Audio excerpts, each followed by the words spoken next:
বিলের যে দুর্নীতি শুরু হয়েছে, আমি দুর্নীতি বলতে বাধ্য হচ্ছি, এখনো আমি ভিতরে যাই নাই। কারণ হচ্ছে গিয়ে একই বাসায় একই মানুষের কিভাবে 1300 আর 4000 কেমনে বিল হয়, এইটা আমি মানুষ দেখেন এই বিলের কাগজ ছাড়া আমি কথা বলতে চাই না। জোট সরকারের সময় অন্ধকারে 17 ঘন্টা ছিলেন, উনি বিদ্যুতের দামের কথা বলেন। মাননীয় সংসদ সদস্য, আপনার স্পিকারের মাধ্যমে আমি জানতে চাই তার কাছে, উনি ভুলে গেছেন।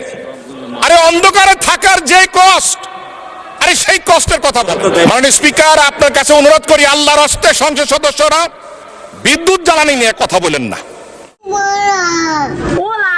আমি জানি না কোন মুখে আপনারা কথা বলার সাহস করেন। চাঁপাইনবাবগঞ্জে খুনের দায় কার? হয়তো লজ্জা শরমের অধিকার আপনাদের মধ্যে নাই। মাননীয় সদস্য জনাব সৈয়দ সাইদুল হক হবিগঞ্জ 4 সম্পূরক প্রশ্ন। ধন্যবাদ মাননীয় স্পিকার। মাননীয় স্পিকার, এই প্রশ্নের ব্যাপারে, এই সম্পূরক প্রশ্নে আমি মাননীয় প্রধানমন্ত্রীর দৃষ্টি আকর্ষণ করছি। কেন আমার বিরুদ্ধে এইরকম নির্যাতন চলতেছে? আমার এটা হচ্ছে গিয়ে সেপ্টেম্বর মাসের বিল। আমার এক একটা বিল এই মাসে বিল আসছে হচ্ছে গিয়ে 3300, এর আগের মাসে আসছে 1300, এর আগের মাসে আসছে 270। এর মানে হচ্ছে গিয়ে নিশ্চয়ই কোনো একটা ঝামেলা হয়েছে, নাইলে আমার ছেলেও নাই, মেয়েও নাই, বউ বাচ্চা কেউই নাই, আমি একা থাকি আমার পিএসএ নিয়ে বাসায়। আমার বাসায় কেন হঠাৎ করে 1500 আর হঠাৎ করে 3000 বিল আসবে? কারণ বাংলাদেশের এটা শুধু আমার কথা না, এটা সারা বাংলাদেশের বিভিন্ন জায়গায় যেভাবে এই বিলের যে দুর্নীতি শুরু হয়েছে, আমি দুর্নীতি বলতে বাধ্য হচ্ছি, এখনো আমি ভিতরে যাই নাই। কারণ হচ্ছে গিয়ে একই বাসায় একই মানুষের কিভাবে 1300 আর 4000 কেমনে বিল হয়, এইটা আমি মানুষ দেখেন এই বিলের কাগজ ছাড়া আমি কথা বলতে চাই না। কাগজ আমার কাছে 5 মাসের কাগজ জমা হয়েছে, এই জন্য আপনাদের সামনে দুইটা কথা বলতে চাই। আবার কত বড় দেখেন, শেখ হাসিনার উদ্যোগ, ঘরে ঘরে বিদ্যুৎ, শেখ হাসিনার নাম ব্যবহার করে এরা এই বাটপারি শুরু করছে। এই করোনাকালীন সময়ে আমি বাসায় ছিলাম না, আমি আমার গ্রামের বাড়ি ছিলাম। এই গ্রামের বাড়িতে থাকাকালীন সময়ে দেখছি আমার বিল 3500 টাকা বিল আসছে। এর মানে ভৌতিক বিল। এরা এখন প্রাতিষ্ঠানিক দুর্নীতি শুরু করছে। আরে ব্যক্তির বিরুদ্ধে তো কথা বলা যায়, এই এত বড় প্রতিষ্ঠানের বিরুদ্ধে কথা বলবেন আপনি কিভাবে? কার বিরুদ্ধে কথা বলবেন?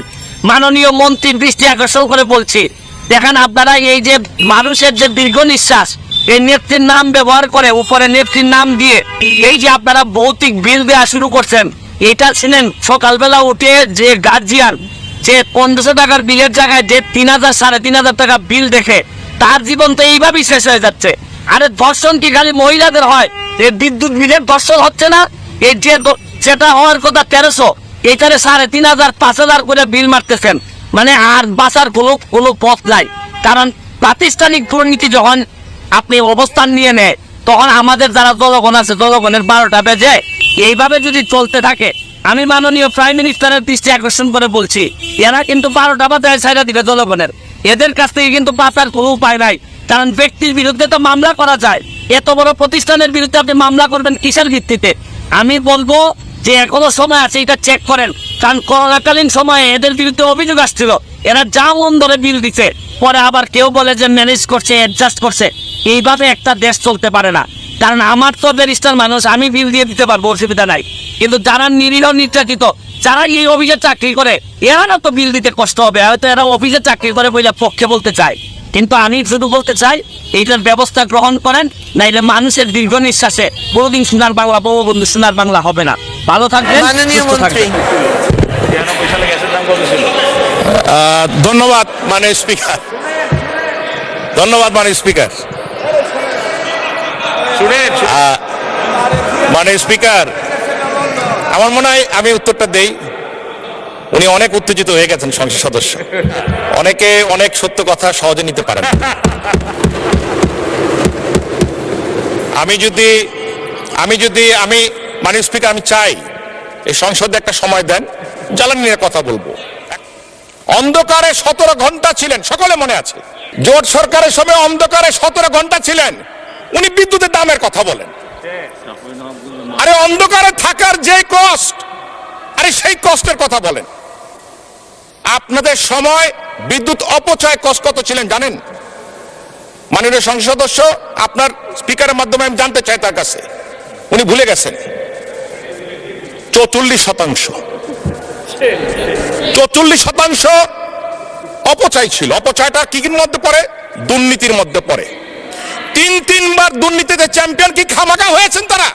এই তো 5 বার। বাংলাদেশ এখন ক্রিকেটে চ্যাম্পিয়ন হয়, বাংলাদেশ উদাহরণ হয় সারা বিশ্বের কাছে, সাফ চ্যাম্পিয়ন, সাফ চ্যাম্পিয়ন হয়, আর ওরা করছে দুর্নীতির চ্যাম্পিয়ন। আর ওনারা করেছেন দুর্নীতিতে চ্যাম্পিয়ন। ঘন্টার পর ঘন্টা শেষ হয়ে যাবে মাননীয় স্পিকার যদি বক্তব্য দিতে হয় তাদের ব্যাপারে।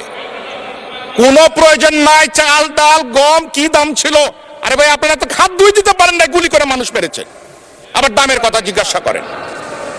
আপনারা বিদ্যুৎই দিতে পারেন না 17-18 ঘন্টা, কানসাটে আপনারা গুলি করে মানুষ হত্যা করেছেন। 60% মানুষ তো অন্ধকারই ছিল। আমার এখনো খেয়াল আছে সাবেক প্রধানমন্ত্রী খালেদা জিয়া গিয়েছিলেন টঙ্গীতে বিদ্যুৎ পাওয়ার প্ল্যান্ট ওপেন করার জন্য, ঢাকায় আসতে পৌঁছতে পারে নাই, তার মধ্যে বিদ্যুৎ প্ল্যান্ট বন্ধ হয়ে গেছে। মাননীয় স্পিকার, আপনার কাছে অনুরোধ করি আল্লাহর হস্তে সংসদ সদস্যরা বিদ্যুৎ জ্বালানি নিয়ে কথা বলেন না। আমি জানি না কোন মুখে আপনারা কথা বলার সাহস করেন, চাঁপাইনবাবগঞ্জে খুনের দায় কার? হয়তো লজ্জা শরমের অধিকার আপনাদের মধ্যে নাই। নির্লজ্জ। ঘন্টার পর ঘন্টা কথা বলতে পারবো, তথ্য না খালি ডকুমেন্ট নিয়ে আর হাজির করতে পারবো।